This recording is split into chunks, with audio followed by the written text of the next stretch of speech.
Shrimad Bhagavatam key. ഹരേ കൃഷ്ണ. എല്ലാ സജ്ജനങ്ങൾക്കും വിനീതമായ പ്രണാമം.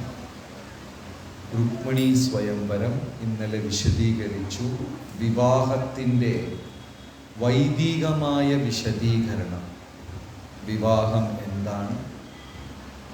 4 വ്യത്യസ്തമായ ആശ്രമം, ബ്രാഹ്മണൻ, ക്ഷത്രിയൻ, വൈശ്യൻ, ശൂദ്രൻ, അവർ എത്തരം വിവാഹങ്ങളാണ് ചെയ്യുന്നത്. ഇതൊക്കെ ഇന്നലെ വിശദീകരിച്ചു. രുക്മിണി ദേവി തൻ്റെ കുട്ടിക്കാലം മുതലേ ഭഗവാന്റെ ലീലകൾ നിരന്തരം കേട്ടുകൊണ്ടിരിക്കുകയാണ്. അതായത് ഇത് തന്നെ ഇത്തരം കാര്യങ്ങൾ ദിവസം ഒരു മണിക്കൂർ നമ്മൾ കേട്ടുകൊണ്ടേയിരിക്കുകയാണെങ്കിൽ, നാമജപം ചെയ്യുവാണെങ്കിൽ ചിലപ്പം ഈ ഒരു അന്തരീക്ഷം തന്നെ നമുക്ക് സ്വപ്നത്തിലും വരും. ശ്രീമദ് ഭാഗവതം 11 സ്കന്ധം അനുസരിച്ച് സ്വപ്നം 3 തരത്തിലാണ്: സുഷുപ്തി, ജാഗ്രത, സ്വപ്ന. ഇങ്ങനെ 3 അവസ്ഥകളുണ്ട് സ്വപ്നത്തിന്. അതായത് ഞാൻ പറയുന്നത് ഭഗവത്ഗീതയും ഭാഗവതവും ഈ പ്രപഞ്ചം കണ്ടിട്ടുള്ള ഏറ്റവും വലിയ സൈക്കോളജിക്കൽ ബുക്കാണ്. ഇന്ന് വരെ ആധുനിക ശാസ്ത്രം പോലും മനസ്സ് എന്താണെന്ന് വ്യക്തമായി വിശദീകരിച്ചിട്ടില്ല. സ്വപ്നം എന്താണ് എന്നുള്ളത് ശാസ്ത്രജ്ഞന്മാർക്ക് പോലും ഗ്രഹിക്കാൻ പറ്റുന്ന കാര്യമല്ല. പക്ഷെ ഭാഗവതം കൃത്യമായി സ്വപ്നം എന്താണ്, മനസ്സെന്താണ്, ബോധം എന്താണ് എല്ലാം വിവരിച്ചിട്ടുണ്ട്. ആധുനിക ശാസ്ത്രത്തിന് എത്രയോ അകലെയാണ് ഭാഗവതവും ഭഗവത്ഗീത എന്ന് പറയുന്ന ഗ്രന്ഥങ്ങളും. ഭാഗവതമനുസരിച്ച് സ്വപ്നം 3 തരത്തിലാണ്: സ്വപ്ന, സുഷുപ്തി, ജാഗ്രത. സ്വപ്നം എന്ന് പറയുന്നതിന് അർത്ഥമില്ല. നമ്മളിങ്ങനെ പോകുമ്പോൾ ഒരു സൈക്കിള് കണ്ടു, കുറച്ചപ്പുറത്ത് ചെന്നപ്പോൾ ഒരു സ്വർണ്ണക്കട കണ്ടു, കുറച്ചും കൂടെ അപ്പുറത്ത് പോയപ്പോൾ ഒരു പക്ഷിയെ കണ്ടു. അപ്പം അന്ന് സ്വപ്നത്തിൽ ഒരു സ്വർണ്ണ സൈക്കിളിൽ നമ്മൾ പറക്കുന്നത് പോലെ കാണും. ഇത്തരം സ്വപ്നങ്ങൾക്ക് അർത്ഥമില്ല. ഞാൻ പറയുന്നത് എല്ലാവരും ശ്രദ്ധിക്കുന്നുണ്ടല്ലോ. ഈ സ്വപ്നത്തിന് അർത്ഥമില്ല. നമ്മൾ ഒരു ദിവസം കാണുന്ന അനേകം കാര്യങ്ങളെ മനസ്സ് പതിഞ്ഞ് എടുത്തിട്ട് അതിനെ ഒരു അവിയലുണ്ടാക്കി അതിങ്ങനെ കാണിക്കും, ഒരു ചിത്രം പോലെ. അതിന് അർത്ഥമില്ല. അത് ആദ്യത്തെ നിലവാരം സ്വപ്ന. അതിൻ്റെ ഒരു പടി ഉയർന്നതാണ് ജാഗ്രത. ജാഗ്രത ഇതൊരു നിങ്ങൾക്കറിയാത്ത ഒരു അതിശയമാണ്. ശ്രദ്ധിച്ച് കേൾക്കുക. പുതിയ ഒരു സ്ഥലത്ത് പോയിട്ടുണ്ട്, ഇന്ന് വരെ അങ്ങനെ ഒരു സ്ഥലത്ത് പോയിട്ടില്ല. ആദ്യമായിട്ടാണ് നിങ്ങൾ അവിടെ ചെല്ലുന്നത്. ചെന്നാൽ എനിക്കിതറിയാം, ഈ റൂം, ഈ കർട്ടൻ, ഈ ചെയർ, ഇതുപോലെ ഒരാൾ ഇതെവിടെയോ മുൻപരിചയമുള്ളത് പോലെ, സ്വപ്നത്തിൽ എവിടെയോ കണ്ടതുപോലെ. പക്ഷേ ഞാൻ ലൈഫിൽ ആദ്യമായിട്ടാണ് ആ സ്ഥലത്ത് പോകുന്നത്. ഈ അനുഭവം ഇവിടെ ആർക്കെങ്കിലും ഉണ്ടോ? ഒരുപാട് പേർക്ക്. നിങ്ങളവിടെ പോയിട്ടില്ല, മുൻപരിചയമില്ല, മുൻ അനുഭവമില്ല. പിന്നെ എങ്ങനെ മനസ്സിലായി അത് കണ്ടിട്ടുള്ള കാര്യം? ഈ അവസ്ഥയ്ക്ക് ജാഗ്രത എന്ന പേര്. അതായത് ചില ദിവസം, ചില ആത്മീകമായി നമ്മൾ മാനസികമായി ഉയർന്നിരിക്കുന്ന ചില ദിവസം, എപ്പോഴും അല്ല, ചിലപ്പോൾ നമ്മൾ ഉറങ്ങിക്കിടക്കുമ്പോൾ ആത്മാവ് പതുക്കെ ആ സ്ഥലത്ത് യാത്ര ചെയ്തിട്ട് തിരിച്ചു വരും. 1 മാസമോ 2 മാസമോ കഴിഞ്ഞായിരിക്കും ഈ ശരീരം അവിടെ പോകുന്നത്. എനിക്കിതറിയാം, ഈ റൂം അറിയാം, ഈ കർട്ടൻ അറിയാം, എല്ലാം ഒരു മുന്നനുഭവം ഉണ്ടാകും. ഇതൊന്നും ആധുനിക ശാസ്ത്രത്തിന് വിശദീകരിക്കാൻ പറ്റില്ല. ആധുനിക ശാസ്ത്രം തികഞ്ഞതല്ല. ഭാഗവത ശാസ്ത്രം അത്ര ചോദ്യങ്ങൾക്കും ഉത്തരം തരും. ജീവൻ എന്താണ്, മരണം എന്ന് വെച്ചാൽ എന്താണ്, പുനർജന്മം എന്താണ്, പുനർജന്മം ഉണ്ടോ, ഉണ്ടെങ്കിൽ എന്താണ്, ഇതെല്ലാം ധൈര്യമായി ഉത്തരം തരാൻ പറ്റുന്ന ഒരു ശാസ്ത്രം ശ്രീമദ് ഭാഗവതം. അപ്പൊ ഈ രണ്ടാം അവസ്ഥയ്ക്ക് ജാഗ്രത എന്നാണ് പേര്. നിങ്ങൾ ബസ്സിലോ കാറിലോ വിമാനത്തിലോ ട്രെയിനിലോ യാത്ര ചെയ്യും, പകുതി ഉറക്കത്തിലാണ്, അല്ലെങ്കിൽ ഉച്ചയ്ക്ക് വീട്ടിൽ ഊണ് കഴിഞ്ഞിട്ട് മുന്നിൽ ഹാളിൽ സോഫയിൽ അങ്ങനെ കിടന്ന് ഉറങ്ങും, കണ്ണടച്ചിരിക്കുന്നു, നമ്മൾ ഉറക്കത്തിലാണ്. പക്ഷേ വാതിൽ തുറന്ന് ആൾക്കാർ വരുന്നതറിയാം, ചെയറിൽ ബാഗ് വെക്കുന്നതറിയാം, കിടക്കുന്നതറിയാം, അവർ പച്ച കളർ ഡ്രസ്സ് ഇട്ടത്, മഞ്ഞ കളർ ഡ്രസ്സ് എല്ലാം അറിയാം. പക്ഷേ ഞാൻ കണ്ണടച്ച് ഉറങ്ങുകയാണ്. ഈ അനുഭവം എത്ര പേർക്കുണ്ട്? എങ്ങനെ? കണ്ണടച്ച് ഉറങ്ങുമ്പോൾ ഒരു പച്ച കളർ ഡ്രസ്സ് ഇട്ട് ഒരാൾ വന്നത് എങ്ങനെ അറിഞ്ഞു? സ്ത്രീകൾക്കൊരു പ്രത്യേക അനുഭവം പ്രകൃതി തന്നെ കൊടുത്തിട്ടുണ്ട്. ഇവിടെ ബസ് സ്റ്റാൻഡിലോ റോഡിലോ റെയിൽവേ സ്റ്റേഷൻ എവിടെയോ നിൽക്കുന്നുണ്ടായിരിക്കും, 100 മീറ്റർ പുറകെ ഒരു ആൺ ആ സ്ത്രീയെ തന്നെ കൂർത്തിങ്ങനെ നോക്കുകയാണ്. ഇവരുടെ പുറകെ എവിടെയോ നിന്നുകൊണ്ട് ഇവർ ഈ ദിശയിൽ നോക്കുന്ന സ്ത്രീ പെട്ടെന്ന് ഡ്രസ്സല്ല ശരിയാക്കും. എങ്ങനെ മനസ്സിലായി എവിടെയോ ഇരുന്ന് ഒരാൾ നോക്കുന്നത്? കണ്ണ് ബാക്കിലാണ്. ജാഗ്രത. സയൻസിന് വിശദീകരിക്കാൻ പറ്റാത്ത ഒരുപാട് കാര്യം നമ്മുടെ ശരീരത്തിനകത്ത് നടക്കുന്നുണ്ട്, നമുക്കറിയില്ല. സോ ഉറക്കത്തിൻ്റെ സ്വപ്നത്തിൻ്റെ ആദ്യത്തെ സ്റ്റേജ് സ്വപ്ന എന്ന് പറഞ്ഞു കഴിഞ്ഞാൽ ബന്ധമില്ലാത്ത കുറേ കാര്യങ്ങൾ. സ്വർണ്ണക്കട കണ്ടു, പക്ഷിയെ കണ്ടു, ബൈക്ക് കണ്ട്, എന്തൊക്കെയോ കണ്ടു ചെന്ന് കിടന്ന് ഉറങ്ങിയപ്പോൾ സ്വർണ്ണ ബൈക്കിൽ പറക്കുന്നത് പോലെ കണ്ടു. ഇതിനർത്ഥമില്ല. രണ്ടാമത്തെ അവസ്ഥ ജാഗ്രത, അതായത് പകുതി ഉറക്കം പക്ഷെ എന്തൊക്കെയോ പകുതി അനുഭവം. ഇത് കുറച്ചും കൂടെ സെമി കോൺഷ്യസ് ജാഗ്രത. മൂന്നാമത്തെ അവസ്ഥ സുഷുപ്തി, ഡീപ് സ്ലീപ്പ്. ഞാൻ ശവം പോലെ കിടന്ന് ഉറങ്ങി എന്നൊക്കെ പറയാറ്. ആ ഒരു ഗാഠനിദ്രയിൽ ചിലപ്പോൾ നിങ്ങൾ അമ്പലങ്ങളെ കാണും, ഗുരുവര്യന്മാരെ കാണും, ചില വ്യക്തികളെ വ്യക്തമായി കാണും. അത് സ്വപ്നവും യാഥാർത്ഥ്യം തമ്മിൽ വ്യത്യാസമില്ല. അത് സ്വപ്നമാണോ എന്ന് വെച്ചാൽ സ്വപ്നം, സത്യമാണോ എന്ന് ചോദിച്ചാൽ സത്യവുമാണ്. പൂന്താനത്തിൻ്റെ അടുത്ത് ജ്ഞാനപ്പാനെ എഴുതാൻ ഗുരുവായൂരപ്പൻ സ്വപ്നത്തിൽ വന്നാ പറഞ്ഞത്. ആ മൂന്നാമത്തെ അവസ്ഥയ്ക്ക് സ്വപ്നം എന്നല്ല, അത് യാഥാർത്ഥ്യം. ആത്മീകവാദികൾക്ക് അങ്ങനത്തെ നിർദ്ദേശം കിട്ടും. ആചാര്യന്മാർ, മധ്വാചാര്യർ, രാമാനുജാചാര്യർക്കെല്ലാം ഉപദേശം ആ ഒരു അവസ്ഥയിലാണ് കിട്ടിയത്. അപ്പൊ ഈ മനസ്സിന് പല തലങ്ങളുണ്ട്. 6 സ്റ്റേജാണ് മനസ്സിന്റെ ജീവിതത്തിനെ കുറിച്ച് പറയുന്നത്. അന്നമയ, പ്രാണമയ, മനോമയ, ഇങ്ങനെ 6 സ്റ്റേജ്. നമ്മളെല്ലാം ഫസ്റ്റ് സ്റ്റേജിലാണ്, അന്നമയ. വിശക്ക് കഴിക്കും, ആ കഴിപ്പിന് വേണ്ടിയുള്ള ഒരു ഓട്ടം. അതിൻ്റെ അപ്പുറത്ത് നമ്മൾ ചിന്തിക്കാൻ തയ്യാറല്ല. പക്ഷെ ഈ മനസ്സിന് ഒരുപാട് കഴിവുകളുണ്ട്.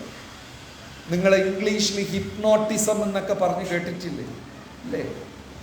ഈ അടുത്ത കാലത്ത് ഒരു 10 കൊല്ലത്തിനകം ഓസ്ട്രേലിയയിൽ ക്ലോക്ക് ടവർ ഉണ്ടായിരുന്നു. ഈ പഴയ നഗരങ്ങളുടെ മധ്യയിൽ വലിയൊരു ക്ലോക്ക് ടവർ കാണൂല്ലേ? വലിയൊരു ക്ലോക്ക് അവിടെ കറങ്ങും. ഒരാൾ ആ ക്ലോക്കിനെ നോക്കിക്കൊണ്ടേയിരുന്നു 1.5 മണിക്കൂർ. ഈ ചുറ്റിക്കൊണ്ടിരുന്ന മുള്ള് നിന്നു. ഈ 2 എണ്ണം ഉണ്ടാവില്ലേ, 2 സൂചി, ഒരു സൂചി നിന്നത് മാത്രമല്ല, ആ സൂചി, ഇരുമ്പ് സൂചി പതുക്കെ സീ പോലെ വളഞ്ഞു. വെറും കണ്ണുകൊണ്ട് മാത്രം. 1982 ഇന്ദിരാഗാന്ധി പ്രധാനമന്ത്രിയായിരുന്ന സമയത്ത് സ്വാമിജി ഹരിദാസ് ഗിരി, വളരെ പ്രസിദ്ധനാണ്. ഹരിദാസ് ഗിരി ബനാറസില് ഗംഗയുടെ മീതെ നടന്നു കാണിച്ചു അദ്ദേഹം, വെള്ളത്തിൻ്റെ മീതെ. അതായത് നമ്മുടെ മനസ്സിന് അമാനുഷ്യമായ കഴിവുകളുണ്ട്. ഈ മനസ്സാണ് ഞാൻ നാളെ ചിരിക്കണോ വേണ്ടേ എല്ലാം തീരുമാനിക്കുന്നത് എൻ്റെ മനസ്സാണ്. ഈ മനസ്സിനെ സുഹൃത്താക്കി കഴിഞ്ഞാൽ ജീവിതം വിജയകരമാണ്. ഞാൻ എൻ്റെ മനസ്സിനെ ശത്രുവാക്കി കഴിഞ്ഞാൽ എത്ര സമ്പത്തുണ്ടെങ്കിലും ഞാൻ ഒരു പരാജയപ്പെട്ടവനാണ്. ആത്മീയ ജീവിതത്തിൻ്റെ ഒരു ഉദ്ദേശം എൻ്റെ മനസ്സിനെ ഞാൻ സുഹൃത്താക്കുക. ഗീതയിൽ കൃഷ്ണ ഭഗവാൻ പറയുന്നു, ഉദ്ധരേത് ആത്മനാത്മാനാം ആത്മാനാം അവസാദയേ ആത്മൈവ ഹി ആത്മനോ ബന്ധുർ ആത്മാനാം റിപുരാത്മനഃ. അർജുന, എത്രയും പെട്ടെന്ന് നീ നിന്റെ മനസ്സിനെ നിന്റെ ബന്ധുവാക്കിക്കോ, അല്ലെങ്കിൽ അത് താനേ ശത്രുവാകും. മനസ്സിനെ ശത്രുവാക്കാൻ ഒരു പ്രയത്നവും വേണ്ട, പക്ഷേ ബന്ധുവാക്കാൻ പ്രയത്നം വേണം. നിന്റെ മനസ്സാണ് സർവ്വതും തീരുമാനിക്കുന്നത്. ഇവിടെ ഉള്ള എല്ലാവർക്കും ഐസ്ക്രീം ഇഷ്ടമാണോ? ഇഷ്ടമാണോ? ഇഷ്ടമാണ്. എല്ലാവർക്കും ഇഷ്ടമാണ്. എല്ലാവർക്കും ഇവിടെ ഒരു കപ്പ് കാണാനുണ്ടല്ലോ. എല്ലാവർക്കും ഒരു കപ്പ് ഐസ്ക്രീം കൊടുത്തു. നല്ല തണുത്തിരിക്കുന്ന കപ്പ്. നമ്മളങ്ങനെ ആലോചിക്കുക, ഒരു സ്കൂപ്പ് എടുത്തിട്ട് അങ്ങനെ തൊണ്ടയിൽ കൂടെയൊക്കെ അങ്ങനെ സ്ലിപ്പായി പോകും. അനുഭവിക്കാൻ പോകും ഐസ്ക്രീം. അത് ആസ്വദിച്ച് കഴിക്കാൻ എടുത്ത സമയത്ത് ഫോൺ അടിച്ചു. എടുത്തപ്പോൾ എന്താണ്, നമുക്ക് ഏറ്റവും പ്രിയപ്പെട്ട ഒരു സുഹൃത്ത്, ബന്ധു അല്ലെങ്കിൽ സഹോദരൻ ആരോ കാർ അപകടത്തിൽ ഹോസ്പിറ്റലിൽ അഡ്മിറ്റായി. ഇപ്പോൾ ഈ ഐസ്ക്രീം നമ്മൾ ആസ്വദിക്കുമോ? ആസ്വദിക്കോ? ചിലർ പറയും അതെ ഞാൻ ഐസ്ക്രീം കഴിച്ചിട്ടേ ഉള്ളൂ, ബാക്കിയൊക്കെ. ആസ്വദിക്കോ? ഇല്ലേ? ഇല്ല. ഐസ്ക്രീം ചീത്തയായോ? ഐസ്ക്രീമിന് എന്തെങ്കിലും ദോഷം സംഭവിച്ചോ? മാറ്റം എവിടെയാ സംഭവിച്ചത്? മനസ്സ് തീരുമാനിക്കുന്നു, ഇനി നീ ചിരിക്കണ്ട, ഇനി സന്തോഷിക്കണ്ട. ഓരോന്നും എൻ്റെ മനസ്സ് തന്നെയാ തീരുമാനിക്കുന്നത്. അതുകൊണ്ട് അർജുന, ഉദ്ധവ, മനപ്പരം കാരണമാമനന്തി സംസാര ചക്രം പരിവർത്തയേത്. നിന്റെ മനസ്സാ കാരണം. മനയേവ മനുഷ്യാനാം കാരണം ബന്ധമോക്ഷയേ. നിന്റെ സന്തോഷത്തിനും നിന്റെ ദുഃഖത്തിനും നിന്റെ മനസ്സ് തന്നെയാ കാരണം. ഉപനിഷത്തിലൊരു ഉദാഹരണം, ഒരു നാട്ടിൽ ഒരു വേശ്യസ്ത്രീ ഉണ്ടായിരുന്നു. രാജാവ് ആ സ്ത്രീയെ നാട് കടത്തി. നീ എൻ്റെ നാട്ടിൽ താമസിക്കരുത്. വേശ്യസ്ത്രീയെ നാട് കടത്തി. ഈ സ്ത്രീ എവിടെ പോകണമെന്ന് അറിയാതെ ഇങ്ങനെ നടന്ന് അലഞ്ഞൊരു കാട്ടിൽ കൂടെ പോയപ്പോൾ അവിടെ ഒരു ഋഷിയെ കണ്ടു. ഒന്നും കഴിക്കത്തില്ല, കഷ്ടിച്ച് കഴിച്ച് എല്ലും തോലുവായി രാവിലെ എണീറ്റുകൊണ്ട് യോഗാഭ്യാസം, ദാനധർമ്മങ്ങൾ, പൂജാകർമ്മങ്ങൾ, ഒരു മഹാ ആത്മീകവാദി, യോഗിവര്യൻ. അപ്പൊ ഈ വേശ്യസ്ത്രീ വിചാരിച്ചു, ഇത്രയും കാലം പാപഭംഗിലമായ ഒരു ജീവിതം ഞാൻ നയിച്ചു, ഇനിയുള്ള കാലമെങ്കിലും നല്ല ജീവിതമായിക്കോട്ടെ എന്ന് പറഞ്ഞിട്ട് ഋഷിവര്യന്റെ ആശ്രമത്തിന്റെ തൊട്ടടുത്ത് അവൾ ഒരു കുടിയിൽ വെച്ച് താമസിച്ചു. എന്തിനാ? ഇദ്ദേഹം ചെയ്യുന്നതെല്ലാം കണ്ടുപഠിച്ച് എൻ്റെ ജീവിതവും ധന്യമാക്കണം എന്ന് വിചാരിച്ചു ആ സ്ത്രീയുടെ ചിന്താഗതി ശരിയാണോ തെറ്റാണോ? ശരിയാണ്. ഋഷി വന്ന് വാതിൽ തുറന്നു നോക്കിയപ്പോൾ വേശ്യ സ്ത്രീ, അച്ഛോ നാശം, എൻ്റെ പേര് ചീത്തയാക്കാൻ വേണ്ടി ഇവിടെ വന്നിരിക്കുന്നു. ഋഷി സ്ത്രീയെക്കുറിച്ച് മോശമായി ചിന്തിച്ചു. കാലങ്ങൾ പുരോഗമിച്ചു. ഈ സ്ത്രീ ഋഷിയെക്കുറിച്ച് നല്ല ചിന്തയൊക്കെ വളർത്തി. ഋഷി ആ സ്ത്രീയെക്കുറിച്ച് മോശമായ ചിന്തകൾ വളർത്തി. ഒരു സുപ്രഭാതത്തിൽ രണ്ടുപേരും മരിച്ചു. ഋഷി നരകത്തിൽ പോയി, വേശ്യസ്ത്രീ സ്വർഗത്തിൽ തിരിച്ചുപോയി. നരകത്തിൽ പോയ ഋഷി എന്ത് ചെയ്തു? യമധർമ്മന്റെ കോളറിൽ പിടിച്ചു. ഞാൻ ജീവിതകാലം മുഴുവനും പൂജ, തപസ്യ, യജ്ഞഹോമാദികൾ, യോഗ എല്ലാം ചെയ്ത് എന്നെ കൊണ്ടുവന്ന് നരകത്തിലിട്ടു. പാപം നിറഞ്ഞ ജീവിതം നയിച്ച ഈ വേശ്യ സ്ത്രീയെ സ്വർഗത്തിൽ കൊണ്ടുപോയി. എങ്ങനെ ശരിയായി? ഉടനെ യമധർമ്മൻ ഋഷിയെടുത്ത് പറഞ്ഞു, ഒന്ന് ഭൂമിയിൽ നോക്കൂ. ഭൂമിയിൽ നോക്കിയപ്പോൾ ഋഷിയുടെ ശരീരത്തിനെ പാല് കൊണ്ട് അഭിഷേകം ചെയ്ത് രാജാവും നല്ല വിശിഷ്ട വ്യക്തികളെല്ലാം വന്ന് ഉത്സവം പോലെ പല്ലക്കിൽ കൊണ്ടുപോയി ഋഷിക്ക് ഒരു സമാധി പണിഞ്ഞു, ഒരു അമ്പലം പണിഞ്ഞു. വേശ്യസ്ത്രീയുടെ ശരീരത്തിനെ ചെന്നായ്ക്കളും ഓനായ്ക്കളും എല്ലാം കടിച്ചു തിന്ന കഴുകനൊക്കെ. യമധർമ്മൻ പറഞ്ഞു, നീ ശരീരം കൊണ്ട് യോഗ ചെയ്തു, നിന്റെ ശരീരത്തിന് അമ്പലം കിട്ടി. മനസ്സുകൊണ്ട് തെറ്റായ ചിന്തകൾ വളർത്തി, ആത്മാവ് നരകത്തിൽ പോയി. അവൾ ശരീരം കൊണ്ട് പാപം ചെയ്തു, ആ ശരീരത്തിനെ ചെന്നായ്ക്കളും കഴുകനും കടിച്ചു പറിച്ചു തിന്നു. ആത്മാവ് കൊണ്ട് നല്ല ചിന്ത വളർത്തി, ആത്മാവ് എവിടെ പോയി? സ്വർഗത്തിൽ പോയി. ബാഹ്യമായതിലല്ല കാരണം. അപ്രാണസേവഹി ദേഹസ്യ മണ്ഡനം ലോകരഞ്ജനം. ജീവൻ പോയതിന് ശേഷം ഇതിന് പൊട്ടുവെച്ച് പൂവെച്ച് ചന്ദനം പൂശി എന്ത് പ്രയോജനം?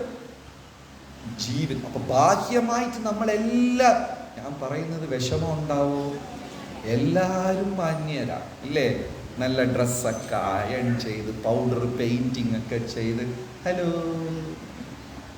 പക്ഷെ അകം ശുദ്ധമല്ലെങ്കിൽ ആത്മാവ് സ്ഥലം മാറിപ്പോകും. ആത്മീകതയുടെ ഉദ്ദേശം എൻ്റെ ഉള്ള്, എൻ്റെ ചിന്തകൾ, എൻ്റെ ബോധം, മനസ്സ്, ഇതിനെയൊക്കെ കുറച്ച് ശുദ്ധമാക്കാൻ ശ്രമിക്കുക. ശരി, അപ്പോൾ നമ്മൾ രുക്മിണി സ്വയംവരം കുട്ടിക്കാലം മുതലേ രുക്മിണി ദേവി ഭഗവാന്റെ ലീലകൾ കേട്ട് കേട്ട് കേട്ട് മനസ്സിൻ്റെ വാതിൽ ചെവിയാണ്. ഈ മനസ്സിൻ്റെ വാതിൽ ചെവി. ഇതിൽ കൂടെ ഏത് വിഷയമാണോ നിരന്തരം കേൾക്കുന്നത് അത് ബോധത്തിൽ നിന്നറിയും. സ്റ്റോക്ക് മാർക്കറ്റുകാരുടെ കൂടെ ദിവസം ഇരുന്ന് നമുക്കും തോന്നും കുറച്ച് 10 രൂപ കളഞ്ഞാൽ എന്താ. അരിക്കച്ചവടക്കാരുടെ കൂടെ ഇരുന്നാൽ നമുക്കും തോന്നും നമുക്ക് 2 ചാക്ക് അരി വിറ്റാൽ എന്താ. ആരുടെ കൂടെ നമ്മൾ ഇരുന്ന് അവരുടെ വാക്കുകൾ കേൾക്കുന്നോ അത് നമുക്ക് ചെയ്യണമെന്ന സ്വാധീനമുണ്ടാകും. അതുകൊണ്ട് ഭക്തജനങ്ങൾ എന്താ ചെയ്യുന്നത്? ഭഗവാനെ കുറിച്ച് കേൾക്കാൻ ശ്രമിക്കും. തപ്ത ജീവനം കവിവിരീഡിതം കൽമസാപഹം ശ്രവണമംഗളം ശ്രീമദാതതം ഭുവി ഗൃഹന്തി യേ ഭൂരിധാ ജനാ.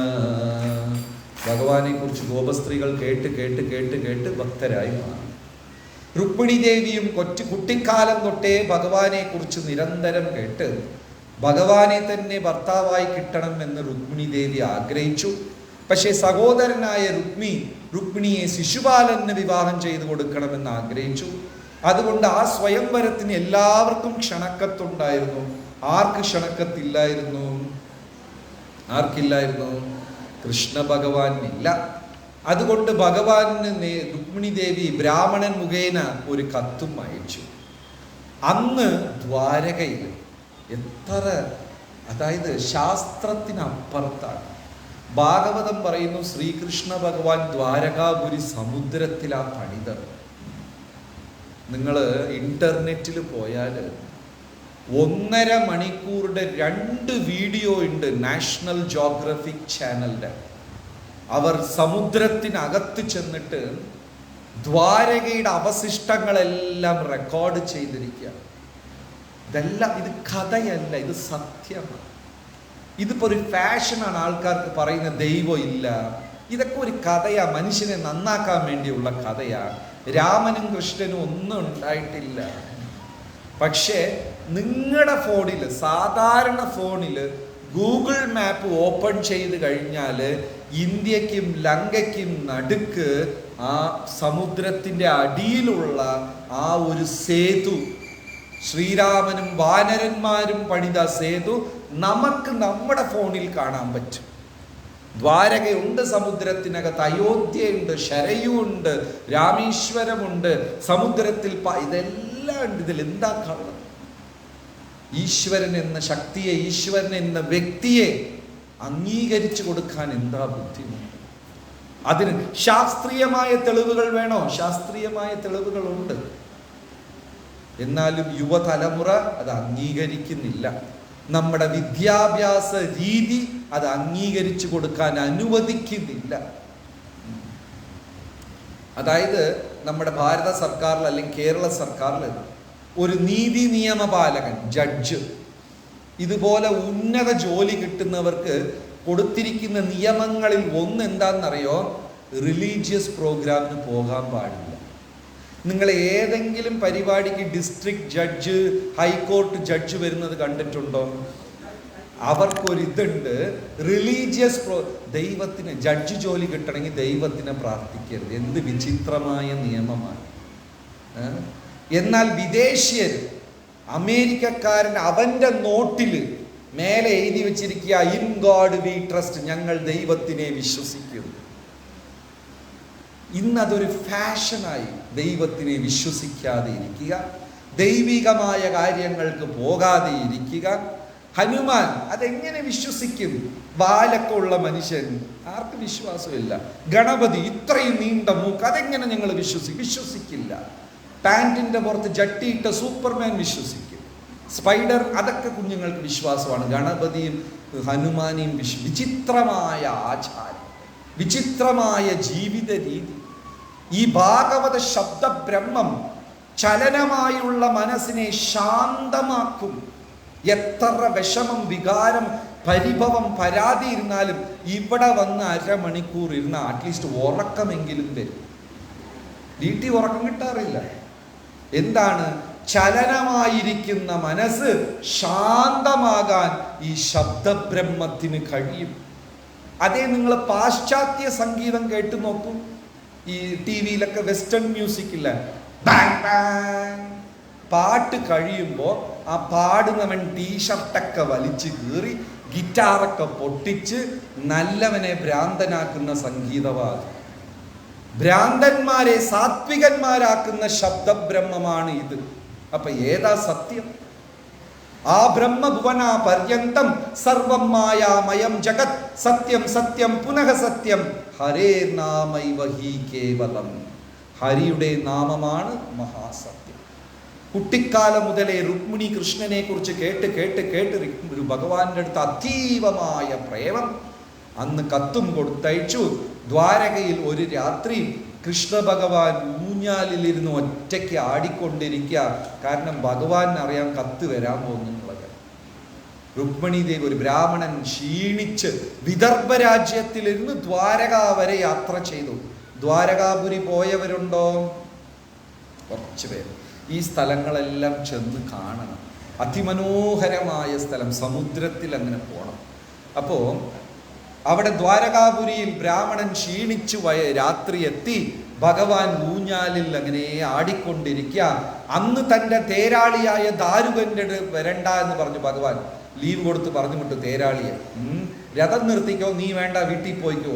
ഒരു ദിവസം പോലും ദാരുകനെ പറഞ്ഞു വിടാറില്ല. പക്ഷെ അന്ന് പ്രത്യേകമായി ദാരുകനെ വിട്ടു. അങ്ങനെ ആ ബ്രാഹ്മണൻ വന്നു, ക്ഷീണിച്ചു വന്നു, ഭഗവാന് കത്ത് കൊടുത്തു. ഭഗവാൻ പറഞ്ഞു കത്തൊക്കെ പിന്നെ വായിക്കാം. ബ്രാഹ്മണനെ വിളിച്ച് പാദം കഴുകി, ഭഗവാനാ ചെയ്യുന്നത്, ആ ബ്രാഹ്മണന്റെ പാദം കഴുകി കഴിക്കാൻ മധുരപലഹാരങ്ങളും പഴങ്ങളും ഇതെല്ലാം കൊടുത്ത് അല്പം വിശ്രമിക്കാൻ പറഞ്ഞു. ബ്രാഹ്മണനും കിടന്ന് ഉറങ്ങിപ്പോയി. പെട്ടെന്ന് ഉണർന്ന ബ്രാഹ്മണൻ, ഞാൻ ഉറങ്ങാനല്ലല്ലോ ഇവിടെ വന്നത്, ഈ കത്ത് കൊണ്ടുപോയി ഭഗവാന്റെ അടുത്ത് കൊടുത്തു. ഭഗവാൻ കത്ത് വായിച്ചു. അതിൽ രുക്മിണി പറയാം, എൻ്റെ മനസ്സും എൻ്റെ കർമ്മണ മനസാ വാചാ സർവാവസ്ഥാസു സർവത. എൻ്റെ കർമ്മം, എൻ്റെ മനസ്സ്, എൻ്റെ വാക്കുകൾ, എൻ്റെ ചിന്ത, എൻ്റെ ബോധം, എൻ്റെ ഇന്ദ്രിയം സർവ്വതും ഭഗവാന് ഞാൻ സമർപ്പിച്ചിരിക്കുകയാണ്. അതുകൊണ്ടാണ് നമ്മൾ ശരീരം വിടിഞ്ഞു കഴിഞ്ഞാൽ നമ്മുടെ ശരീരം ശവദാഹം ചെയ്യുന്ന സമയത്ത് പുത്രന്മാരോ പൗത്രന്മാരോ ആ പന്തം തീയും കൊണ്ടെന്ന് വെക്കുമ്പോൾ എന്താ പറയാ?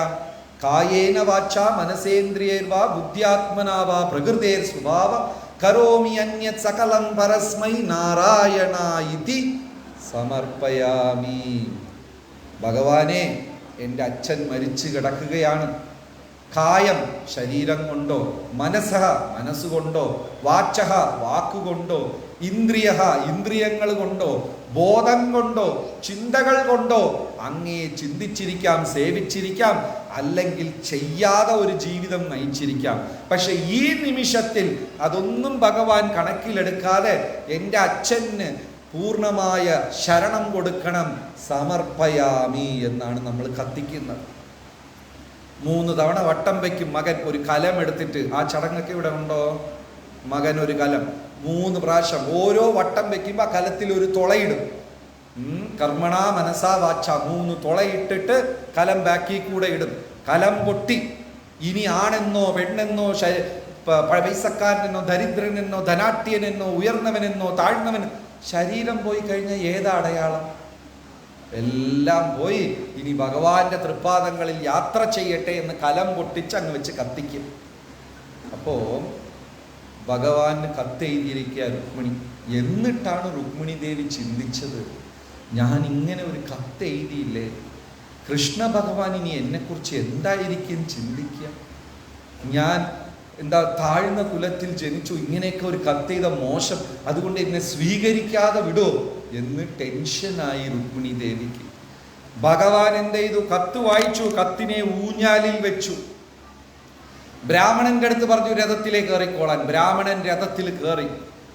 4 കുതിരകൾ തയ്യാറായിരിക്കുക. ഒന്ന് വെള്ളക്കളർ, ഒന്ന് കറുപ്പ്, ഒന്ന് ആഷ് കളർ, ചാമ്പലിന്റെ കളറ്, ഇനി ഒന്ന് ഗ്രേ. ഭാഗവതത്തിൽ കളർ വരെ കൊടുത്തിട്ടുണ്ട്. ഈ 4 കുതിരകളും വൈൽഡ് സ്റ്റാലിയൻ, മുടിയൊക്കെ ഇങ്ങനെ കാറ്റിൽ പറക്കുന്നു. ഈ കുതിരകൾ കുളമ്പൊക്കെ ഇങ്ങനെ മണ്ണിൽ ഇങ്ങനെ ഒരു പ്രത്യേക ദൗത്യത്തിന് പോവാണ്. ആ കുതിരകൾക്ക് നേരത്തെ അറിയാം. ഈ മണ്ണെല്ലാം ഈ കുളമ്പുകൾ കൊണ്ട് ഇങ്ങനെ ആക്കുന്നു. മണ്ണെല്ലാം ആകാശം വരെ പറക്കുന്നു. കുതിരകളുടെ മൂക്കിലിരുന്ന് ഉഷ്ണക്കാറ്റ്. കുതിരകൾ തയ്യാറാകും. ശ്രീകൃഷ്ണ ഭഗവാൻ രഥത്തിൽ കയറി 4 കുതിരകളുടെ കടിഞ്ഞാണങ്ങ് പൊട്ടിച്ചു. ബ്രാഹ്മണന്റെ അടുത്ത് രഥത്തിൽ ഇരിക്കാൻ പറഞ്ഞു. ബ്രാഹ്മണൻ രഥത്തിലിരുന്നു. കുതിരകൾ കാറ്റിന്റെ വേഗത്തിൽ പാഞ്ഞു. ബ്രാഹ്മണൻ ബോധം കെട്ടു വീണു. രഥം സ്റ്റാർട്ടായപ്പോ ബ്രാഹ്മണൻ ബോധം കെട്ടു വീണു. കാരണം കാറ്റിന്റെ വേഗത്തിലാണ്. മനസ്സിന്റെ വേഗം അറിയാമല്ലോ, നമുക്കെല്ലാവർക്കും മനസ്സിന്റെ വേഗം. ഇവിടെ ഇരുന്നുകൊണ്ട് അമേരിക്കയിൽ ചിന്തിക്കാൻ പറ്റുമോ? ചിന്തിക്കാൻ പറ്റും. മനസ്സ് എവിടെ പോയി? അമേരിക്ക പോയി. ഇവിടെ ഇരുന്നു കൊണ്ട് ഇന്ന് ഉണ്ണിയപ്പമാണോ പാൽപ്പായസമാണോ അടുക്കളയിലെത്തി. ഇവിടെ ഇരുന്നു കൊണ്ട് മകൻ സ്കൂളിൽ നിന്ന് വന്നോ വീട്ടിലെത്തി. നിമിഷ നേരം കൊണ്ട് മനസ്സ് യാത്ര ചെയ്യും. ആ മനസ്സിന്റെ വേഗം കഴിഞ്ഞാൽ രണ്ടാമത്തത് പ്രകാശത്തിന്റെ വേഗം. പ്രകാശത്തിന്റെ വേഗം കഴിഞ്ഞാൽ അടുത്തത് കാറ്റിന്റെ വേഗം. ശ്രീകൃഷ്ണ ഭഗവാന്റെ രഥം പാഞ്ഞത് ഏത് വേഗത്തിലാണ്? കാറ്റിന്റെ വേഗത്തിൽ. ബ്രാഹ്മണൻ രഥം തെളിച്ചതും ബോധം കെട്ടു വീണു. രാവിലെ ബ്രാഹ്മണൻ ബോധമുണർന്നു നോക്കിയപ്പോ അതിപുലർച്ചയ്ക്ക് വിദർഭ രാജ്യത്തിൽ രഥമായി എത്തിക്കഴിഞ്ഞു. ബ്രാഹ്മണൻ ഇറങ്ങി നേരെ രുക്മിണിയെ കാണാൻ പോയി. രുക്മിണി ഒരു രാത്രി ഉറങ്ങിയില്ല. ഭഗവാൻ എന്നെ സ്വീകരിക്കുമോ, ഭഗവാൻ എന്നെ പുറന്തള്ളുവോ, ഇങ്ങനെ ഒരു കത്തയച്ചു കൊടുത്തത് കൊണ്ട് ഞാൻ കുലവതിയല്ല എന്ന് വിചാരിക്കുമോ, ഇങ്ങനെയൊക്കെ ചിന്തിച്ച് എന്നെ സ്വീകരിക്കാതെ ഇരിക്കോ എന്ന് ഉറങ്ങാതെ അങ്ങോട്ടും ഇങ്ങോട്ടും നടന്ന് രുക്മിണി ദേവി ചിന്തിച്ചുകൊണ്ടിരിക്കുന്നു. ചിരിച്ച മുഖത്തോട് ബ്രാഹ്മണൻ വരുന്നത് കണ്ടപ്പോൾ ഹൃദയത്തിലുള്ള ഭാരം ഇറക്കി വച്ചതുപോലെ. ഭാഗവതം പറയുന്നു, ചിന്തകൾക്ക് ഭാരമുണ്ട്. നമ്മൾക്കെല്ലാവർക്കും ചിന്തയുണ്ടല്ലോ. ചിന്തയെ ഇല്ലാത്ത ആരെങ്കിലും ഉണ്ടോ? തോട്ട്സ്. ചിന്തയില്ലാത്ത ആരെങ്കിലും ഉണ്ടോ? ചിന്തകൾക്ക് ഭാരമുണ്ടത്രേ. ഹലോ, എന്താ നിന്റെ പേര്? മേലോ ഉറങ്ങാ പണിഷ്മെന്റ്. മേലോ നമ്മുടെ ചിന്തകൾക്ക് ഭാരമുണ്ട്. എന്താ കുട്ടിയുടെ പേര്? ശ്രീരഞ്ജൻ. അവിടെ നിന്നോ? ഇന്ന് കണക്ക് പരീക്ഷയിൽ ശ്രീരഞ്ജന് 100-ന് 0 മാർക്ക്. എത്ര? 0. നീ വീട്ടിലേക്ക് നടന്നു വരികയാണ്. എങ്ങനെ നടന്നു വരും?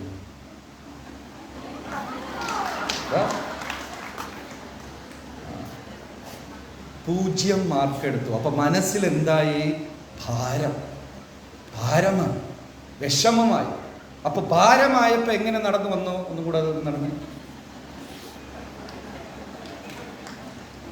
ഇപ്പം നമ്മളൊരു 50 കിലോ തലയിൽ വെച്ച് നടക്കുകയാണ്. ഭാരം. ശരി, അവിടെ പോയിക്കോ. അടുത്ത ദിവസം മാത്സിന് കണക്കിന് 100-ന് 100 മാർക്ക്. എങ്ങനെ വീട്ടിൽ വരും? ഹലോ, 100-ന് 100 എങ്ങനെ വീട്ടിൽ വരും? സ്മാർട്ടായിട്ട് വരും. ആടിപ്പാടി ഗേറ്റിൽ എത്തുമ്പോഴേ അമ്മ എന്നൊക്കെ പറഞ്ഞിട്ട് വരും അല്ലേ? Thank you. അപ്പോ ചിന്തകൾക്ക് ഭാരമുണ്ട്. വിഷമമുള്ള ചിന്തകൾക്ക് ഭാരം കൂടുതലാണ്. വെറും കൈയും വീശി നടന്നാൽ അധിക ദൂരം നടക്കോ? 10 കിലോ തൂക്കിക്കൊണ്ട് നടന്നാൽ അധിക ദൂരം നടക്കോ? കാലിക്കൈയിൽ നടക്കും. ഈ വേണ്ടാത്ത ചിന്തകളെല്ലാം അപ്പുറത്ത് വീട്ട് അയാൾക്ക് ശരിയല്ല, ഇയാൾക്ക് ശരിയല്ല, എൻ്റെ ബോസ് എന്നെ വഴക്ക് പറഞ്ഞു, എൻ്റെ കൂടെ ജോലി ചെയ്യുന്ന 2 കാർ മേടിച്ചു, എനിക്കാണെങ്കിൽ ജോലിയൊന്നും ശരിയല്ല, ഭാര്യ ശരിയല്ല, മക്കൾ ശരിയല്ല, മോളുടെ ചിന്തിച്ച് ചിന്തിച്ച് ചിന്തിച്ച് കൂട്ടി ജീവിതം എങ്ങനെ ഇരിക്കും? ഒരു ദിവസം രാവിലെ എണീറ്റാലും സുഖം കാണില്ല. അയ്യോ, കാരണം അത്ര കിലോ എടുത്ത് തലയിൽ വെച്ചിരിക്കുകയാണ്. ചിന്തകളെല്ലാം മാറ്റി സന്തോഷ ചിന്തകൾക്ക് ഭാരം കുറവാ. ജീവിതം 80-90 വരെ സുഖമായി ജീവിക്കാൻ പറ്റും. ഈ വേണ്ടാത്ത ചിന്തിച്ച് ചിന്തിച്ച് 40-ലേക്ക് കുറുക്ക് വേദന. ചിന്തകൾക്ക് ഭാരം. രുക്മിണി ദേവിക്ക് വിഷമമുണ്ടായി. ചിരിച്ച മുഖത്തോട് ബ്രാഹ്മണനെ കണ്ട ഉടനെ ആ വിഷമെല്ലാം പോയി. ബ്രാഹ്മണൻ പറഞ്ഞു, കൃഷ്ണൻ എത്തിക്കഴിഞ്ഞു. പക്ഷെ എവിടെ വരും, എങ്ങനെ വരും, എപ്പോൾ വരും ഒന്നും പറഞ്ഞില്ല.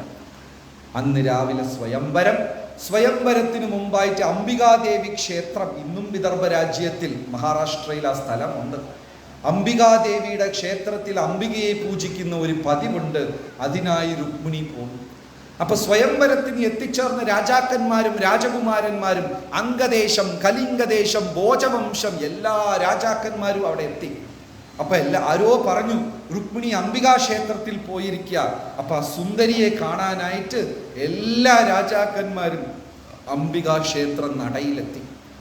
അവരെ പരാക്രമം തെളിയിക്കാൻ ചില രാജാക്കന്മാർ 4 കുതിരകൾ ഉള്ള രഥം, ചിലത് 10 കുതിരകൾ ഉള്ള രഥം, ചില 100 കുതിരകൾ, ചിലർ ഒട്ടകത്തിന്റെ മേലെ, ചിലർ രത്നരഥം, സിംഹാസനം, സ്വർണം, നവരത്നം, സ്ഫടികം, ചിലര് സിംഹങ്ങളെ കെട്ടിക്കൊണ്ട് അങ്ങനത്തെ രഥം പരാക്രമം കാണിക്കാൻ വേണ്ടി. ആരെ കാണാൻ?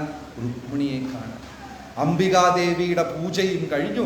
രുക്മിണി മനസ്സുകൊണ്ട് പ്രാർത്ഥിച്ചു, ഈ ശരീരത്തിൽ കൃഷ്ണ ഭഗവാൻ മാലയിട്ടില്ലെങ്കിൽ പിന്നെ ആരിടാൻ പാടില്ല, അപ്പം തന്നെ എൻ്റെ പ്രാണൻ പോകണം. ശിശുപാലൻ മാല ചാർത്തുമെങ്കിൽ അത് ജഡത്തിലായിരിക്കണം എന്നൊക്കെ പ്രാർത്ഥിച്ച് കണ്ണ് നിറഞ്ഞ് രുക്മിണി ദേവി അംബികാ ക്ഷേത്രത്തിലിരുന്ന് പടിയിറങ്ങി താഴോട്ട് വരും. ഈ സമസ്ത രാജാക്കന്മാരും അവിടെ കൂടിയിരിക്കുക ആ സുന്ദരിയെ ഒന്ന് കാണാൻ. രുക്മിണി ദേവി പടിയിറങ്ങി വരുമ്പോൾ വെള്ളച്ചാട്ടം ഒഴുകി വരുന്നത് പോലെ സൗന്ദര്യം, കണ്ണുകളെല്ലാം താമരയുള്ള പോലെ ചെവി വരെ നീണ്ടത്, മുടിയെല്ലാം ചുരുണ്ട് തോൾ വരെ, അതീവ സുന്ദരി, കയ്യിൽ പൂക്കളും പഴങ്ങളുമായിട്ട് രാജാക്കന്മാരെല്ലാം വായും തുറന്നെങ്ങനെയും നോക്കാം. ഒരു രാജാവ് ആനപ്പുറത്ത് കിടന്ന് വായി തുറന്ന് ഇങ്ങനെ രുക്മിണിയെ നോക്കുക. അവിടെ ഇരുന്ന് സ്ലിപ്പായി നിലത്ത് വീണു, വീണതുപോലും അറിയാതെ നിലത്ത് കിടന്നു നോക്കിക്കൊണ്ട്. അത്രയ്ക്കും സൗന്ദര്യം. അങ്ങനെ രുക്മിണി ദേവി വരുന്നു.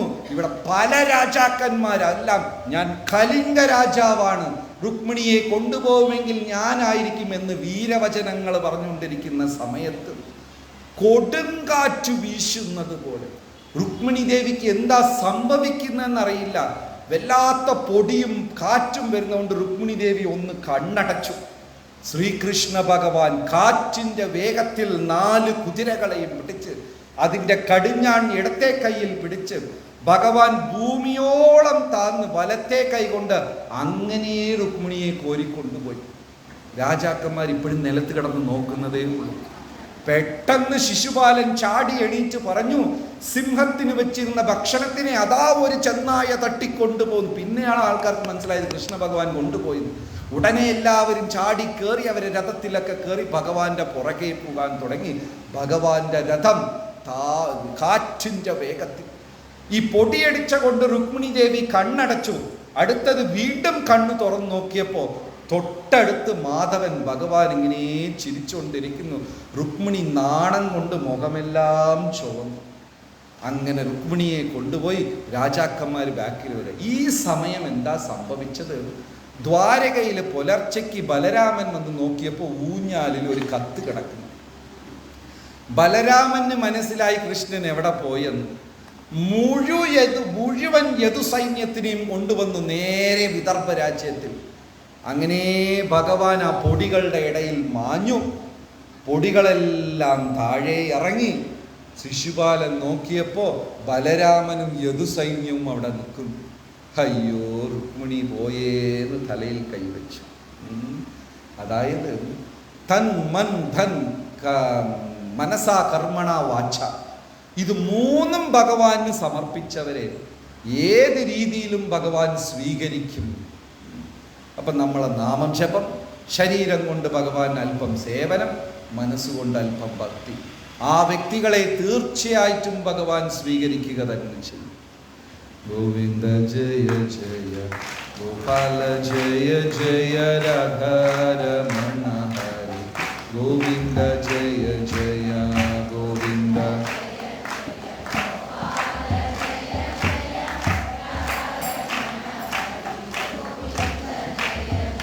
ഗോവിന്ദ ജയ ജയ ഗോപാല ജയ ജയ രാധാരമണ ഹരി. ഗോവിന്ദ ജയ ജയ.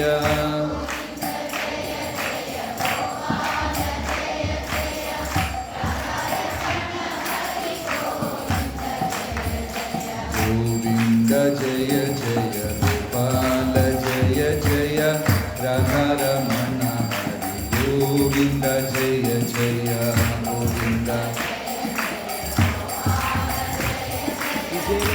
10 മിനിറ്റിലേക്ക് 1:15 ഞാൻ പറയാം.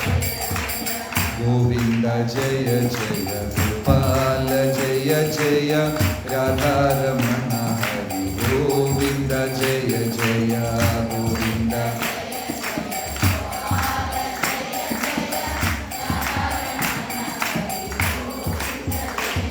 രുക്മിണി ദ്വാരകധീശ് ഭഗവാൻ കീ. സൗണ്ട് പോരാ. രുക്മിണി ദ്വാരകധീശ് ഭഗവാൻ കീ. അടുത്തത് ശ്രീമദ് ഭാഗവതം ദശമസ്കന്ധത്തിൽ അതിമനോഹരമായ ഭാഗം കുചേല വൃത്തം. കുചേലൻ കേരളത്തിൽ കിളിപ്പാട്ട് ഭാഗവതത്തിൽ കുചേലൻ എന്ന നാമകരണം കൊടുത്തു. യഥാർത്ഥത്തിൽ ഈ ബ്രാഹ്മണന്റെ പേര് സുധാമവിപ്ര. ഭാഗവതത്തിൽ അദ്ദേഹത്തിന് എന്താ പേര്? സുധാമവിപ്രൻ. പക്ഷേ നമ്മുടെ നാട്ടും പുറത്ത് അദ്ദേഹത്തിന് കുചേലൻ. കേരളത്തിൽ എല്ലാത്തിനും ഒരു പ്രത്യേകതയുണ്ട്. കൃഷ്ണനെ കേരളത്തിൽ എന്താ പറയാ? ഉണ്ണിക്കണ്ണ, അങ്ങനെയൊക്കെയല്ലേ പറയാ അല്ലേ? ഗോകുലത്തിനെ കേരളത്തിൽ എന്താ പറയാ? അമ്പാടി. എല്ലാത്തിനും നമ്മുടേതായ കുറച്ച് പേരുകളുണ്ട്. സുധാമവിപ്രനെ കുചേലൻ എന്ന് പറയും.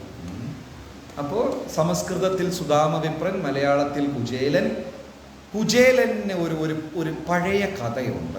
എന്തുകൊണ്ട് കുചേലൻ ദരിദ്ര കുടുംബത്തിൽ ജനിച്ചു എന്നാണ്. അപ്പം അദ്ദേഹത്തിന് ഒരു പഴയ കഥയുണ്ട്.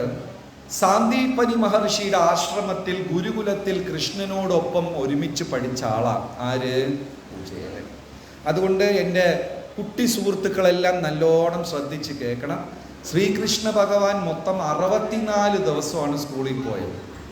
മൊത്തം ജീവിതത്തിലും കൃഷ്ണ ഭഗവാൻ എത്ര ദിവസമാണ് സ്കൂളിൽ പോയത്? ഇതറിയാതെ ഞാൻ വെറുതെ 10-12 വർഷം പോയി. പിന്നെ അത് കഴിഞ്ഞും അല്ലേ, ചിലരൊക്കെ ഒരു ക്ലാസ്സിൽ തന്നെ 2-3 കൊല്ലമൊക്കെ പഠിച്ച്. 10ാമത്തെ വയസ്സിൽ കംസനെ വധിച്ചു കൃഷ്ണ ഭഗവാൻ. കംസനെ വധിച്ചതിന് ഒരു കൊലപാതകം കൂടെ കഴിഞ്ഞിട്ടാണ് പോയിരിക്കുന്നത്. 10ാമത്തെ വയസ്സിൽ കംസനെ വധിച്ച് 64 ദിവസം സ്കൂളിൽ പോയി മൊത്തത്തിൽ. ഉജ്ജയിൻ മഹാകാലേശ്വർ കേട്ടിട്ടുണ്ടോ? ഉജ്ജയിനിലെ സാന്ദീപനി മഹർഷിയുടെ ആശ്രമം. 12 ജ്യോതിർലിംഗങ്ങളിൽ ഒന്ന് മഹാകാലേശ്വർ. അവിടെയായിരുന്നു ഗുരുകുലൻ കൃഷ്ണ ഭഗവാന്റെ ആശ്രമം. ഗുരുകുലം 3 വിദ്യാർത്ഥികളെ ഉണ്ടായിരുന്നുള്ളൂ. ഒന്ന് കൃഷ്ണ, ഒന്ന് ബലരാമ, ഇനിയൊന്ന് കുചേലൻ. 3 പേരും 64 ദിവസം കൊണ്ട് സർവത്ര വിദ്യകളും അഭ്യസിച്ചു. ഓരോ കലയും ഓരോ ദിവസം. അപ്പം ആ 64 ദിവസത്തിൽ കൃഷ്ണ ഭഗവാനും കുചേലനും വലിയ സുഹൃത്തുക്കളായി. കാരണം കുചേലൻ വിനയസ്വരൂപമാണ്. അഹമെന്ന ഭാവമേ ഇല്ല, അഹങ്കാരമേ ഇല്ല. അത്രയും വിനയാൻവിതനാണ്. കൃഷ്ണ ഭഗവാന് വളരെ ഇഷ്ടമാണ്. ഈ ഒരു ശ്ലോകം ബൈബിളിലും ഉണ്ട്. Humble and meek can seek the God. കേട്ടിട്ടുണ്ടോ എവിടെയെങ്കിലും? വിനയമുള്ളവൻ ഈശ്വരനെ വശീകരിക്കും. ഇത് ഭാഗവതത്തിലുമുണ്ട്, മറ്റ് ഗ്രന്ഥങ്ങളിലും ഉണ്ട്. അത്രയ്ക്കും വിനയസ്വരൂപിയായിരുന്നു അദ്ദേഹം. ആരാ?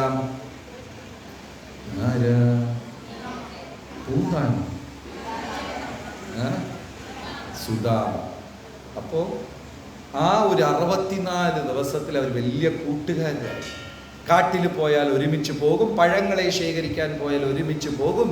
അവിടെ സോനാനദിയിൽ കുളിക്കാൻ പോയി കഴിഞ്ഞാൽ ഒരുമിച്ച് പോകും. അത് യമുനയുടെ ഒരു ശാഖയാണ്. യമുനാ നദിയിൽ കുളിക്കാൻ ഒരുമിച്ച്, എല്ലാത്തിനും ഒരുമിച്ച് പോകുള്ളൂ. അത്രയ്ക്കും അന്യോന്യം പരസ്പരം ഭാവയന്തഹി, അങ്ങനത്തെ സുഹൃത്തുക്കളാണ്. അങ്ങനെ ഒരു ദിവസം സാന്ദീപനി മഹർഷി പറഞ്ഞു, നാളെ ആശ്രമത്തിൽ ഒരു പ്രത്യേക പൂജയുണ്ട്. അതിനാവശ്യമായ പഴങ്ങളും പച്ചക്കറികളും സാമഗ്രികളെല്ലാം വനത്തിൽ പോയി ശേഖരിച്ചിട്ട് വരണം.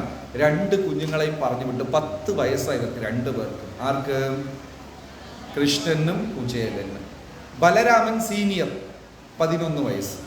അതുകൊണ്ട് ഈ 2 കുട്ടികൾ മാത്രം ശേഖരിക്കാൻ പോയി. അപ്പോൾ സാന്ദീപനി മഹർഷിയുടെ പത്നി എന്ത് ചെയ്തു? 2 കുഞ്ഞുങ്ങൾക്കും അവൽ പൊതി കൊടുത്തു. വിശന്നാ കഴിക്കട്ടെ. കൃഷ്ണ ഭഗവാൻ മടിയൻ. തൻ്റെ പൊതിയും ആരുടെ കയ്യിൽ കൊടുത്തു? കുചേലൻ്റെ അരയിൽ 2 പൊതി. ഇവർ കാട്ടിൽ ചെന്ന് പഴങ്ങൾ ശേഖരിച്ചു, പൂക്കൾ ശേഖരിച്ചു, എല്ലാം ശേഖരിച്ചൊക്കെ വന്ന് തിരിച്ചു വരാൻ പോകുന്ന സമയത്ത് ഭയാനകമായ ശബ്ദത്തോട് ഇടിയും മിന്നലും പേമാരി മഴ പെയ്യാൻ തുടങ്ങി. 2 കുട്ടികളും മരത്തിൽ കയറി ഓരോ ശാഖയിൽ, ഒരാൾ ഒരു സൈഡ്, ഇനി ഒരു സൈഡ്, ശാഖയിൽ കയറി ഒളിച്ചിരുന്നു. നല്ല മഴ, തണുപ്പ്, വിശപ്പ്. കുചേലൻ എന്ത് ചെയ്തു? ആദ്യത്തെ പാക്കറ്റ് തുറന്ന് അവലെല്ലാം കഴിച്ചു. വിശപ്പ് മാറിയില്ല. 2ാമത്തെ പൊതിയും തുറന്ന് അവലെല്ലാം കഴിച്ചു. കൃഷ്ണ ഭഗവാൻ തീരുന്നത് വരെ മിണ്ടാതിരുന്നു. 2 പാക്കറ്റും കാലിയായപ്പോൾ കൃഷ്ണൻ ചോദിച്ചു, സുദാമ എൻ്റെ പാക്കറ്റ് താ. അപ്പോഴാ സുദാമ ഓർക്കുന്നു, വെച്ചാൽ ഞാൻ എന്താ കാണിച്ചത്, കൃഷ്ണൻ്റെ പൊതിയെടുത്ത് കഴിച്ചില്ലേ എന്ന് പറഞ്ഞിട്ട് കൃഷ്ണ അത് മഴയത്ത് എവിടെയോ വീണുപോയി എന്നൊരു കള്ളം പറഞ്ഞു. അതായത് ഭഗവാന് സമർപ്പിക്കാനുള്ളത് സമർപ്പിക്കാത്തത് കൊണ്ട്. ഇതിൻ്റെ അർത്ഥം ഭഗവാൻ ക്രൂരനാണോ എന്നല്ല, അതൊരു ലീല. ഭഗവാന് സമർപ്പിക്കേണ്ടത് സമർപ്പിക്കാതെ പോയപ്പോ എന്ത് പറ്റി? അതായത് കുചേലൻ പറഞ്ഞു, കൃഷ്ണ എൻ്റെ 2 പൊതിയും മഴയത്ത് എവിടെയോ വീണുപോയി, ഞാനും വിശന്നായിരിക്കണേ. കൃഷ്ണ ഭഗവാൻ പറഞ്ഞു, തഥാസ്തു. അന്ന് പിടിച്ചതാ കുചേലന് വിശപ്പ്. പിന്നെ ഗുരുകുല വിദ്യാഭ്യാസമൊക്കെ കഴിഞ്ഞു. കുചേലൻ നാട്ടിൽ പോയി വിവാഹം കഴിച്ചു. 26 മക്കളാണ് കുചേലൻ. ആരാ ഈ 26 മക്കളും? നക്ഷത്രങ്ങളാ. അശ്വതി, ഭരണി, കാർത്തിക, രോഹിണി, മകൈരം, തിരുവാതിര, പുണർദം, പൂയം, ആയില്യമകം, ചിത്ര, ചോതി, 26 മക്കളായി ജനിച്ചു. ഭാര്യ ചൊവ്വ, ഭാര്യയുടെ അമ്മ കേതു, അച്ഛൻ രാഹു, അനിയൻ ശനി. നവഗ്രഹങ്ങളും ബന്ധുക്കളായി. അന്ന് പിഴിയാൻ തുടങ്ങി കുചേലന്. നവഗ്രഹങ്ങൾ ബന്ധുക്കളായി ജനിച്ചു. 26 നക്ഷത്രങ്ങൾ മക്കളായി ജനിച്ചു. ദുഃഖം ദുഃഖം ദുഃഖം മാത്രം കുചേലന്റെ വീട്ടിൽ. കുചേലൻ സത്യസന്ധനായ ബ്രാഹ്മണൻ. 5 വീട്ടിൽ ഭിക്ഷയ്ക്ക് പോകും. 5 വീട്ടിൽ എന്തെങ്കിലും കിട്ടിയാൽ ദൈവം വിധിച്ചത് ഇത്രയാണ് എന്ന് സന്തോഷത്തിൽ വീട്ടിൽ തിരിച്ചു വരും. 5 വീട്ടിൽ ഒന്നും കിട്ടിയില്ലെങ്കിൽ ഇന്ന് കൽപ്പിച്ചത് ഇതേ ഉള്ളൂ എന്ന് വെറും കൈയും വീശിച്ച് വരും. 6ാമത്തെ വീട്ടിൽ ഭിക്ഷയ്ക്ക് പോവില്ല.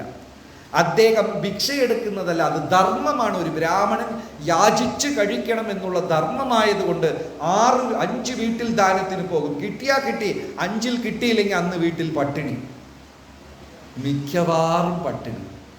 കുചേലൻ തിരിച്ചു വരുമ്പോൾ ഭാര്യ ചോദിക്കും, പ്രഭോ എന്തെങ്കിലും കിട്ടിയോ കഴിക്കാൻ? ഇന്നൊന്നും കിട്ടിയില്ല. ഞാൻ പക്ഷെ വിശന്നല്ല കേട്ടോ, വരുന്ന വഴിക്ക് ഒരു ബ്രാഹ്മണന്റെ വീട്ടിൽ പൂജയുണ്ടായിരുന്നു, അവരെനിക്ക് വിളിച്ച് അന്നം കൊടുത്തു. കള്ളം പറയണം. പത്നിയെടുത്ത് ചോദിച്ചു, നീ കഴിച്ചോ? അതെ അതെ, അടുത്ത വീട്ടിൽ നിന്ന് എനിക്ക് കിട്ടി എന്ന് അവൾ. 2 പേരും ദുഃഖമറിയിക്കാതെ പരസ്പരം കള്ളം പറയും. പക്ഷേ ഈ 26 മക്കളും വിശന്ന് എത്രയോ ദിവസമായി നല്ലൊരു ആഹാരം കഴിച്ചിട്ട്, അപ്പൊ മൂത്തത് ഇളയതുകളെ കെട്ടിപ്പിടിച്ചിട്ട് വിശപ്പ് കൊണ്ട് പൊളയും. ആ സുദാമയുടെ പത്നിയുടെ ചോരയായിരിക്കും കണ്ണീന്ന് വരിക. പക്ഷെ എന്ത് ചെയ്യാൻ? ദരിദ്ര, പീഡനം ഒന്നുമില്ല. ഇങ്ങനെ ദിവസങ്ങൾ കഴിഞ്ഞു. ഒരു ദീപാവലി ദിവസം ഗ്രാമം മുഴുവനും മധുരപലഹാരങ്ങൾ വിതരണം ചെയ്യുന്നു. കുഞ്ഞുങ്ങൾ പുതിയ വസ്ത്രം ധരിച്ചു ഓടുന്നു, സുഖസമൃദ്ധിയിൽ കഴിയുന്നു. കുചേലന്റെ വീട്ടിൽ മാത്രം പട്ടിണി. സഹിക്കാൻ പറ്റാത്ത കുചേല പത്നി പറഞ്ഞു, നിങ്ങൾ എത്രയോ വട്ടം എൻ്റെ അടുത്ത് പറഞ്ഞിട്ടുണ്ട്, കൃഷ്ണൻ നിങ്ങളുടെ ബാല്യകാല സുഹൃത്താണ്, ദ്വാരകാധീശൻ ചക്രവർത്തിയാ ദ്വാരകയിൽ, ചെന്ന് ചോദിച്ചാൽ തരാതെ ഇരിക്കോ? നമ്മുടെ കഷ്ടം കൃഷ്ണൻ മനസ്സിലാക്കാതിരിക്കോ? എന്താ അങ്ങ് പോകാത്തത്? കുചേലൻ വിചാരിക്കും, പഴയ സുഹൃത്തിനെ ചെന്ന് കണ്ട് പൈസ ചോദിക്കുന്നത് നാണക്കേടല്ലേ, എൻ്റെ ഒരു സൗഹൃദത്തിന് വില പറഞ്ഞതുപോലെ അല്ലേ, അതുകൊണ്ട് നാളെ ആവട്ടെ എന്ന് കള്ളം പറഞ്ഞുകൊണ്ടേയിരിക്കും.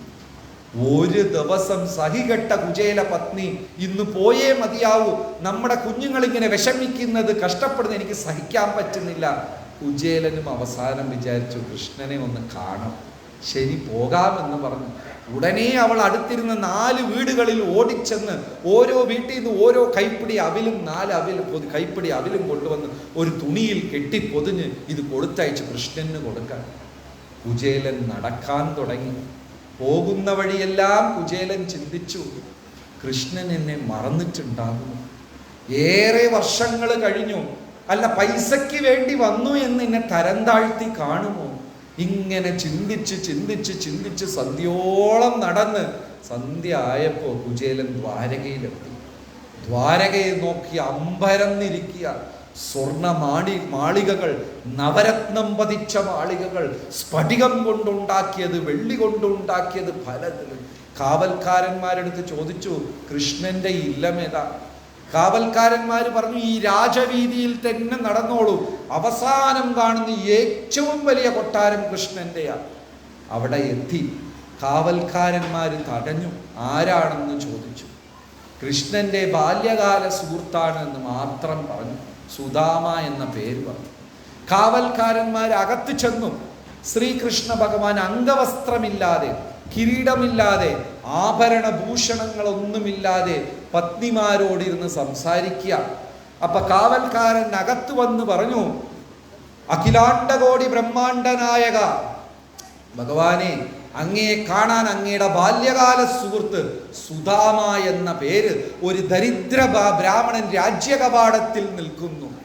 ആ സുദാമ എന്ന വാക്ക് കേട്ടപ്പോൾ അംഗവസ്ത്രമില്ല, കിരീടമില്ല, ആഭരണഭൂഷണമില്ല, ഇരുന്ന സ്ഥലത്തിരുന്ന് ഭഗവാൻ എണീച്ചു ഓടി കവാടത്തിനെ നോക്കി 2 കൈകളും ഉയർത്തിക്കൊണ്ട്, സുദാമ, എന്നെ വന്ന് കാണാൻ നിനക്കെന്താ ഇത്ര വൈകിയത്? ഓടുക. സുദാമ നോക്കിയപ്പോൾ കൃഷ്ണ ഭഗവാൻ ഓടി വരുന്നു. പുറകെ പത്നിമാരും ഓടി വരുന്നു. അതിൻ്റെ പുറകെ ദാസന്മാരും ദാസിമാരും സുദാമയുടെ ശരീരം വറയ്ക്കാൻ തുടങ്ങി.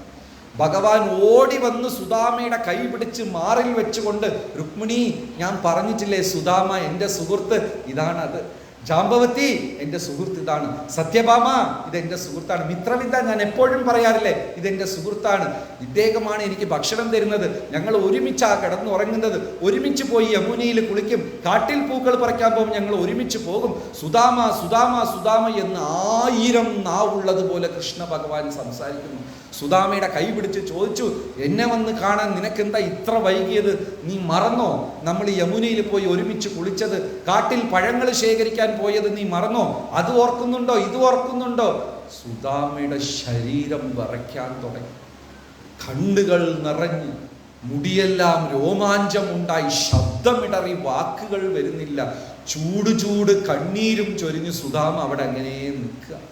അകത്ത് വലിച്ചോണ്ട് പോയി തൻ്റെ സിംഹാസനത്തിൽ പിടിച്ചിരുത്തി സ്വർണ്ണ താമ്പാലവും കൊണ്ടുവന്നിട്ട് സുദാമയുടെ പാദം വെച്ച് കഴുകാൻ തുടങ്ങി.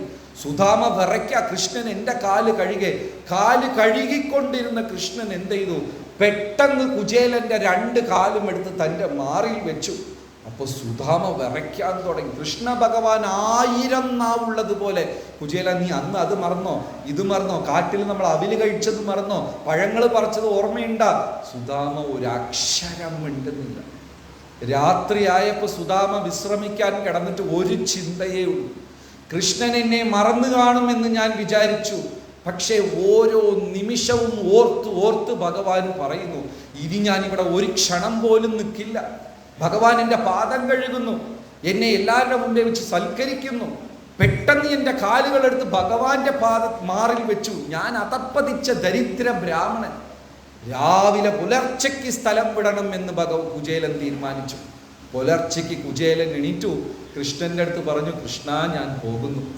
ഭഗവാൻ ചോദിച്ചു, കുചേല നീ എനിക്ക് എന്തെങ്കിലും കൊണ്ടുവന്നോ?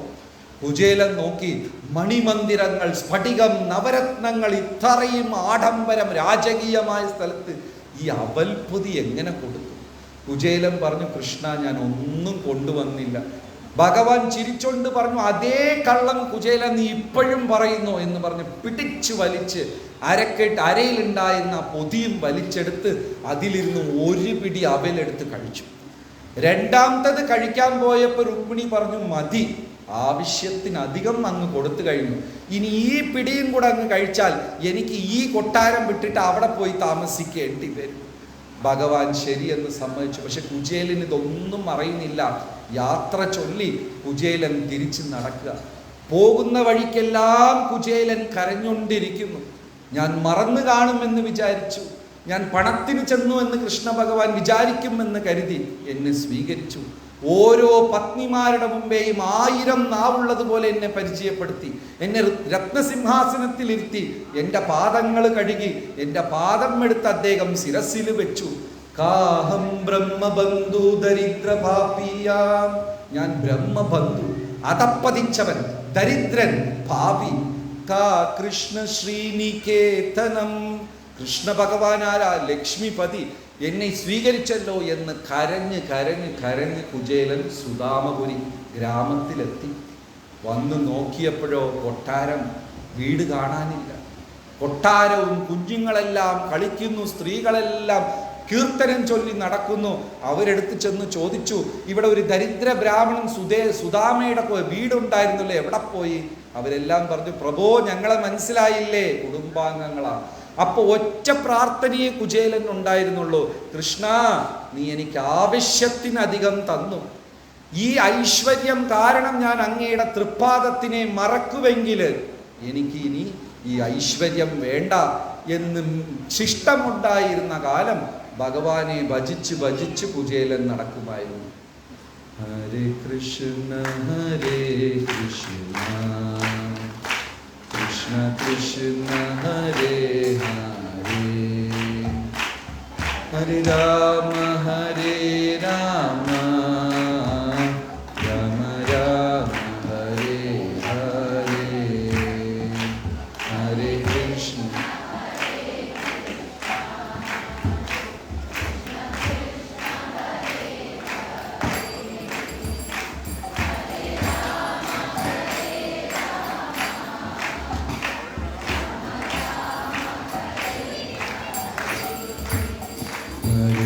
Krishna Hare Krishna Krishna Krishna Hare Hare, Hare Rama Rama Rama Hare Hare.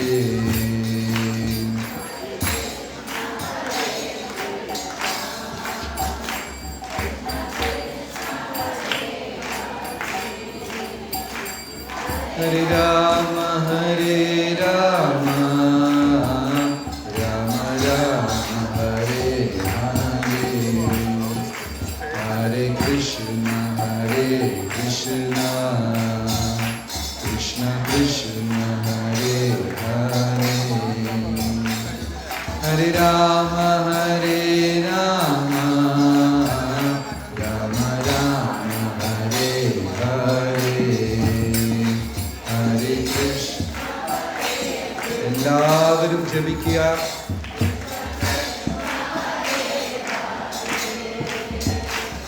Hare Rama Rama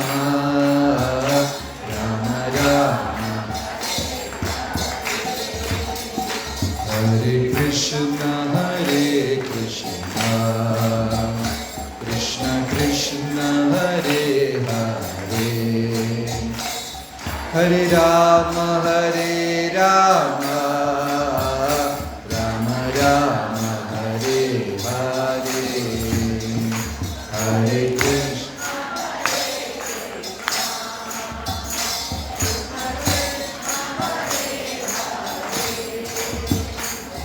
Hare Rama Rama Rama Rama Hare ഹരേ, Hare Krishna Krishna Krishna Hare Hare, Hare Ram Ram Ram Hare Hare.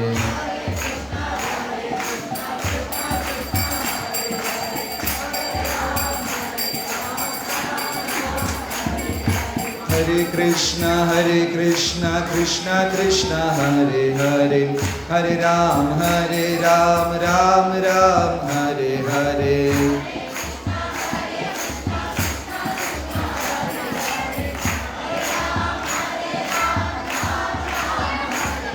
Hare Krishna Krishna Krishna Hare Hare, Hare Ram Ram Ram Hare Hare.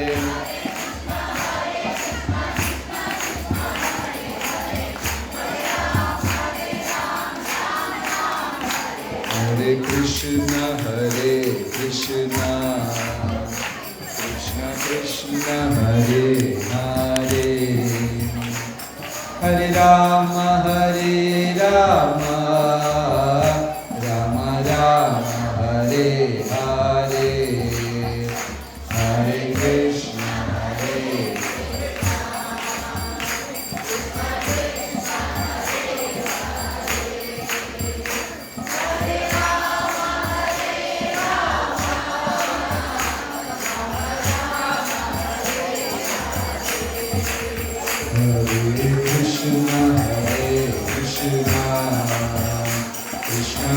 Krishna Hare Hare Hare Rama